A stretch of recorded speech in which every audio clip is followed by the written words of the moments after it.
The worst degrees are not the ones you never get a chance to use. I never used my accounting degree, but I could be an accountant at any time. It's not a bad degree, although I don't remember a single thing about accounting.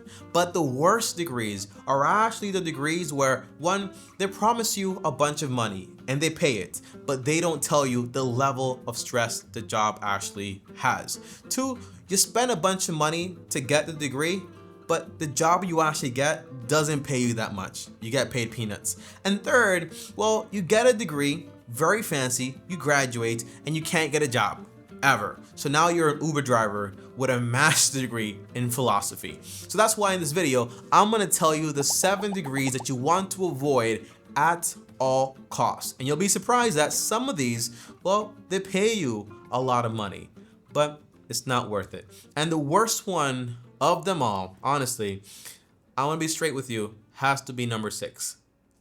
Let's get started. Number 1, air traffic control. This job is highly recommended by YouTubers. I also recommended it, okay? It's a job where you sit and you watch on a radar how aircrafts are flying, and you also communicate with the pilots. At first, when I recommended it, I was like, well, it's a great degree. It can make you over $160,000. Isn't that great? No, it isn't, and I'm sorry, because the level of stress you have to go into this job is so high. People end up actually retiring 10 years early because of the stress. And on top of that, well, if you mess up, it costs the life of people. So those type of jobs, they're very stressful. So what would be my approach? 1, I would not take the money. I wouldn't do it. But 2, I would try, if I want to deal with aircrafts, I would probably go into aircraft mechanic.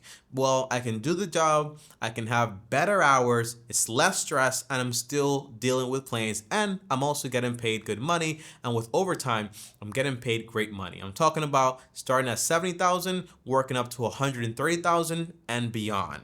Pretty good. Number 2, religious studies. I think honestly, if you want to be a pastor, you want a great thing. However, modern pastors are not biblical pastors, in my opinion.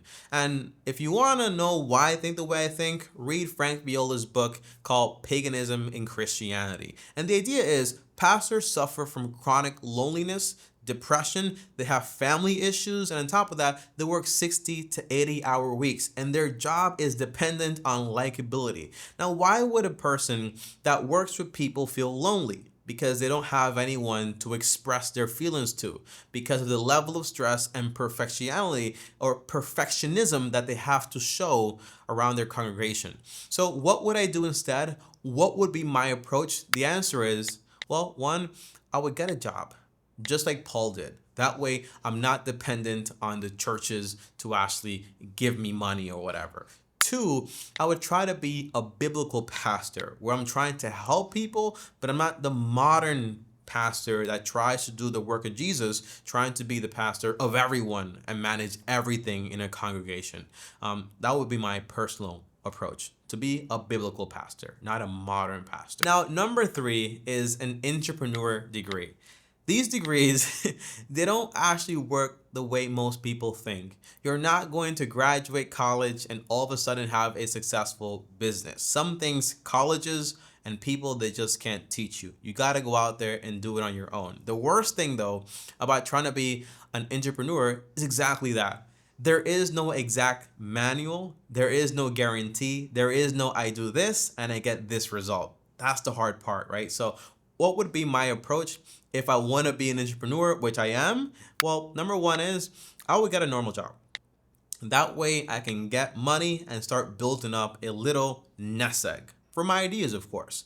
Number 2 is I would grab $100, either save it, if I have it right now, spend it on what? On 10 good books. Read them and put them into action. Here are my 10 recommendations for books that taught me everything I basically know. Screenshot it right now. And that's it.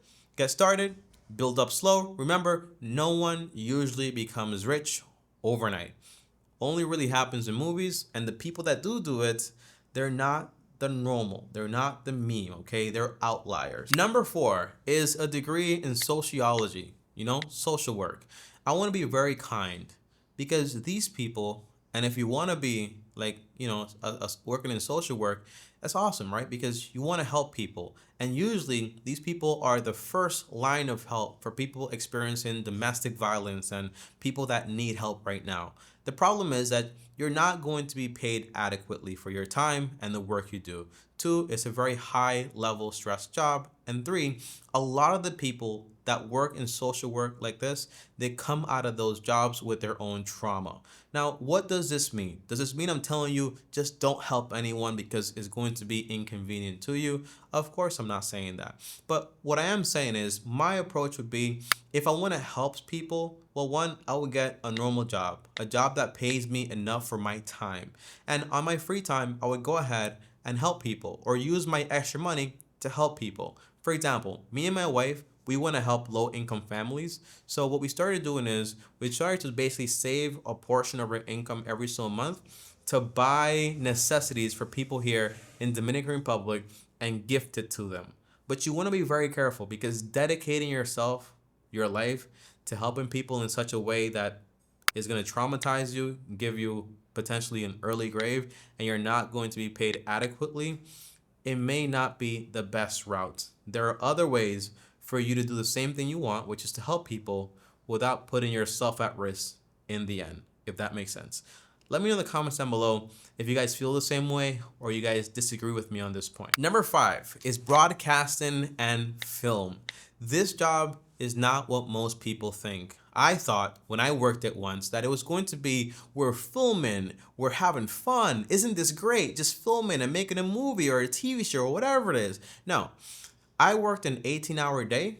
It is very stressful. People are very serious about what they're doing and you want to get the shots. Now, the idea is the most bad thing about this job is the feast or famine, meaning that sometimes you're making money and then sometimes you're making absolutely no money. My friend that got me on the job developed a system where he would work for 4 to 6 months out of the year and then he would spend the rest of the year just on unemployment because he literally couldn't find any jobs. And the jobs he did find, well, they weren't consistent. So he was better off on unemployment. So what would be my approach? Well, I would have a normal job. Have you noticed this? That it's like a lot of these degrees are based on things you really want, but they just might not make sense initially to actually go ahead and get. So I would work a normal job and I would steal or borrow the approach of Chris Stuckman and also Christian Adam G. These are two YouTubers that use film just like this, right,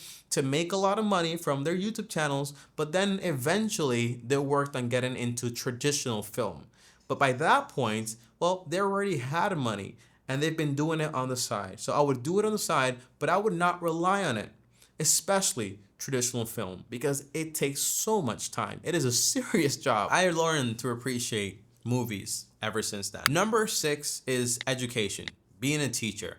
Now, why is this the worst one for me? Well, me personally, I'm not a big fan of like modern education. I'm more big on homeschooling, but that's my personal opinion. And that is not why this one is on the list. The big reason is because being a teacher is a very stressful job. Okay. If you don't believe me, just think back to your teachers when you were in high school. And on top of that, well, you don't get paid what you deserve for the job you're doing. And you're also capped on how much money you can earn, to say the least, okay? While I was in college, one teacher basically did not make it, one got hospitalized, and another one had a massive panic attack. And I saw a lot of teachers basically just freaking out all the time and having a bunch of stresses because they were dealing with crazy teenagers, okay? Now, what would be my approach here? If you like teaching, I think I teach here on YouTube. So there are many ways to teach and make good money and have more control in a sense. Number 2 is if you like teaching, well, consider teaching in a different environment. For example, I don't think high school teachers and college professors face the same level of difficulties. Okay, so that might be an alternative for the most part. But I really like what I do here. I really wouldn't want to get a normal teaching position, but this is like luck. YouTube is luck, okay? So I would probably be a college professor and on the side try to make money from what I teach. That would be my personal approach. Number 7 is marketing and advertising.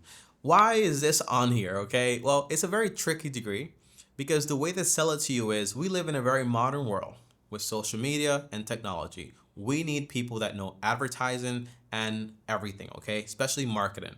And all of a sudden you're like, well, this is a great degree for the future. But by the time you're done with the degree, usually everything you learn is obsolete. And everything you've been taught, you could have probably learned it on your own.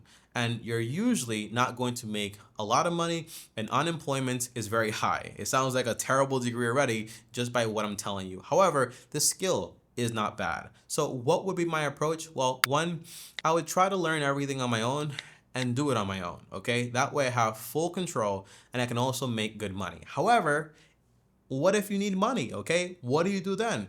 Well, my advice would be try to find someone you can work for, but you also get paid a commission. Because you're doing advertising, because you're doing marketing, you basically get that person customers, sales, money in their pocket, and you getting a commission also means you are getting paid for the work you're doing, right? For your results. I think that's excellent. So that's the only way I would actually do it. But guys, those are the 7 degrees I would avoid at all costs. Some of them pay you a lot of money, it's too stressful. Some of them cost you a lot of money, don't pay enough. And some of them outright, you just can't get a job. All right, so that's the main reason they're on this list. Guys, thank you for watching. Let me know any degrees I actually missed. Maybe I can make a part 2 to this video, and let me know which one of these is the one you mostly want to avoid. Thanks for watching. I'll see you guys next time, and peace. Long-term team out.